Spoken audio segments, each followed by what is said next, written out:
Everything you're about to hear has one purpose, not to tell you what to think, but to make you ask why you think the way you do. Because the most powerful prison in history was never built from steel. It was built from habits, from assumptions, from traditions, from incentives, from stories repeated so often that they became invisible. Fish don't know they're surrounded by water.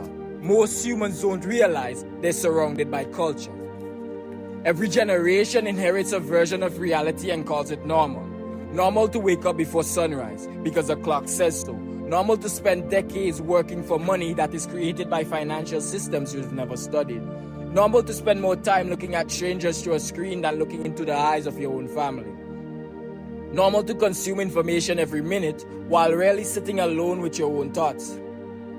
The question isn't whether this is right or wrong. The question is, who decided this was normal?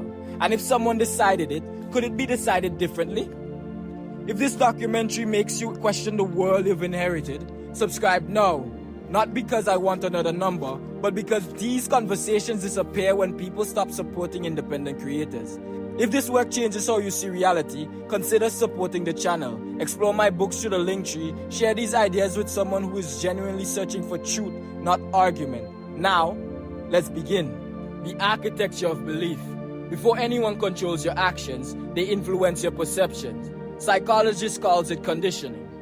Neuroscientists study neuroplasticity. Marketers study attention. Governments study public communication. Religious leaders study meaning. Teachers shape understanding. Parents transmit values. Social media algorithms learn what keeps your eyes on screens. None of these are inherently evil. They're simply forces. The question is whether you recognize their influence. Your brain is an extraordinary prediction machine. It constantly builds models of reality based on previous experience. That means what you repeatedly hear begins to feel true even if it's incomplete. This is known as the illusory truth effect. Repetition shapes belief. This is why advertising works. Political messages works. Brand loyalty works. Propaganda has worked throughout history. The great influence isn't always forced. Often, it's familiar. Ask yourself, which of your beliefs were consciously chosen? And which simply arrived because everyone around you believed them? Freedom begins the moment you can tell the difference. The price of comfort. Modern civilization solved many ancient problems. Life expectancy has increased in many parts of the world. Technology connects billions of people. Medical advances have prevented and treated countless diseases. Yet another paradox has emerged.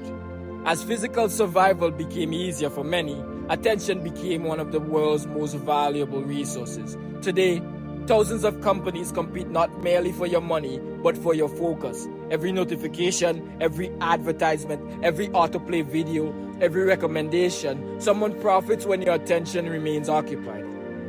Attention is becoming the currency beneath every other currency. Where attention flows, behavior follows. Where behavior follows, markets emerge.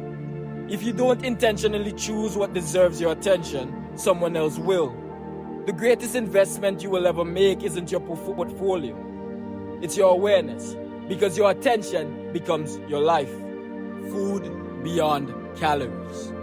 Food is more than fuel. It is biology, culture, identity, economics, agriculture, history. Every civilization has been shaped by how it produces food. Industrial agriculture has dramatically increased food production, helping feed billions of people. At the same time, highly processed foods have become increasingly common in many countries, and diets high in these foods have been linked to obesity and other chronic health problems.